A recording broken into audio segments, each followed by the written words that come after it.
Hi, my name is Donovan Joint, and this is Demystifying God. And this is a place where, as I often try to explain, we try and take the lies of the devil out of the equation because it's the lies of the devil or the pretensions, lies pretending to be truth, that actually lead us to have a wrong understanding of who God is. That's 2 Corinthians 10, verses 2 to 5. Although we live in the world, we do not wage war as the world wages war. We do not use weapons of this world. We break down or strongholds, and those strongholds are pretensions, lies pretending to be truth, and arguments that set themselves up against the knowledge of God. It's quite straightforward. So, we want a clearer picture of God. We need to take away the mystical aspects of it and come down to reason and truth. And the reason I say this, God is the author and designer of reality. He did so on purpose. The laws are all constant in this reality, like gravity and things like that. They stay the same, they're predictable. Therefore, you can actually use your intellect and faculties to weigh up and distinguish between what is right and what is wrong. So, to get down to an important topic, Jesus and God has a victory that he proclaims, and we can have victory in Christ. And there's a whole conflagration, a whole controversy that's going on. And once it is wrapped up, we have the victory. So it says we do not wage war as the world wages war. How does the world wage war? Just think of the typical methods. There's ideologies peddled by governments. There's legal systems to take care of uh, transgressors to punish them. There are wars, so armada, ships, battles, tanks, sticks, stones, weapons, guns. So these are all methods that the world uses in terms of trying to get victory. I'm going to suggest there's a different kind of victory that is required. And if you think about a court case, what victory is possible in a court case? And that is only through presenting evidence and letting the evidence speak for itself. And the evidence that is produced can produce the victory that leads to the ultimate conviction or judgment, meaning the discernment of what is actually true and what is actually false that has happened. So in Hebrews, it says that God, in many and various ways, has shared with us through the prophet, giving evidence continually through this 6,000-year period. And it also says in Romans 3, verses 4, about God, that may he be proved right when he speaks, and may he win his case when he takes it into court. Or as King James Version says, may he be proved right when he is judged.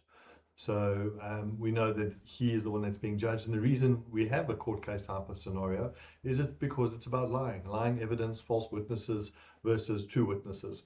And the liar, the great liar, Satan, and all that follow him, they lie and they cast aspersions on God, saying that he is something that he is not.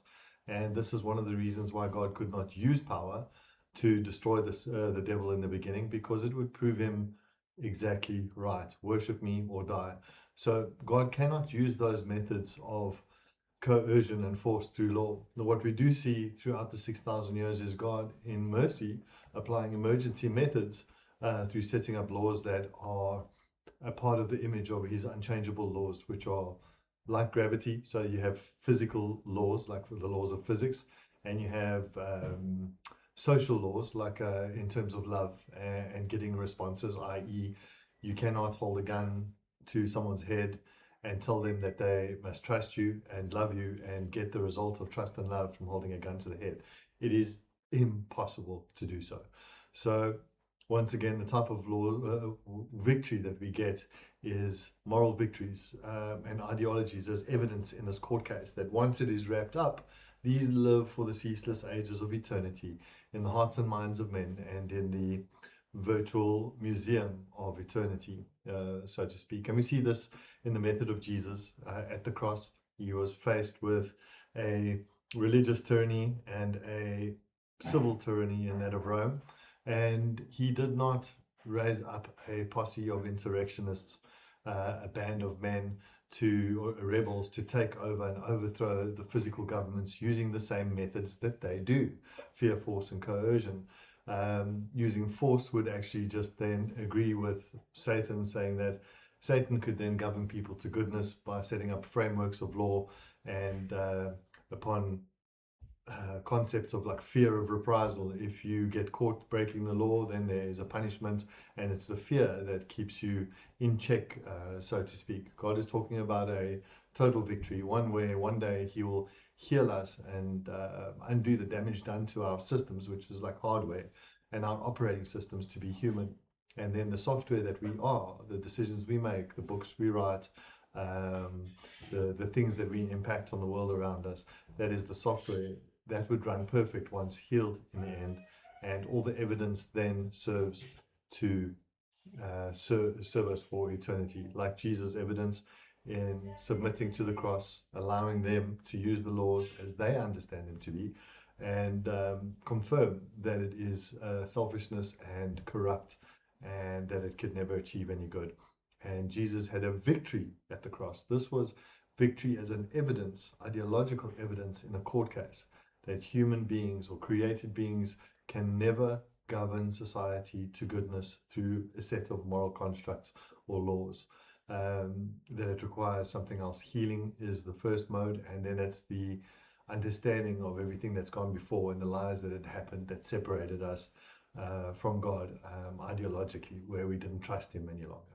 Anyway, so this is a concept of the victory that we get is evidence that is submitted in the court case. And therefore, if we are to have characters like Christ, we will not choose a side one over the other in these last days, which is quite evident, because we can see both sides are fully corrupted. And therefore, we submit to those systems like Shadrach, Meshach, and Abednego did in the face of his religio-political system that was forcing worship, which is something that we're going to be heading towards soon. And they submitted themselves to it, and they allowed God to keep them healed and preserved and glorified. And then his message about who He is, His methods, and His character will also get revealed in that. So we are to share truth as we understand it, and do so humbly, without a spirit of division. So having a peacefulness about it, not casting aspersions or using laughing face emojis or ridiculing people. We share truth in a spirit of love and peace, and we leave people entirely free. And this is what Jesus did. He left people entirely free, right to the point where He allowed them to actually put Him on a cross. And the victory was won there in that sense. Anyway, short one today. I hope you love it. Please share it with as many people as you can.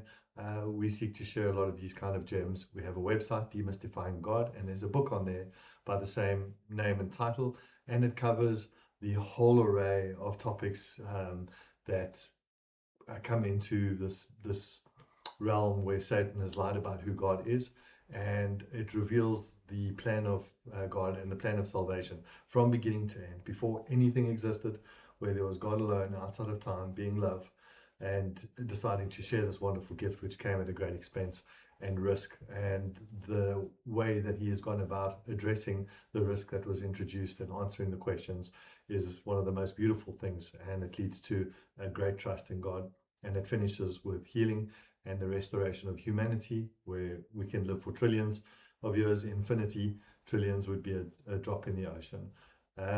So yeah, please go download the book. It is a profound book, and I would say that it's not possible to read through this book and come to a picture of God that is unjust, unfair, unloving. It explains things and explains the lies of the devil. And I don't believe I'm special in this regard. I believe that the devil, his methods are being revealed. His lies are unraveling, and what we're seeing are the tantrums of his final death throes, if you wish, as he lashes out indignantly at people, and he creates the spirit of indignance in people.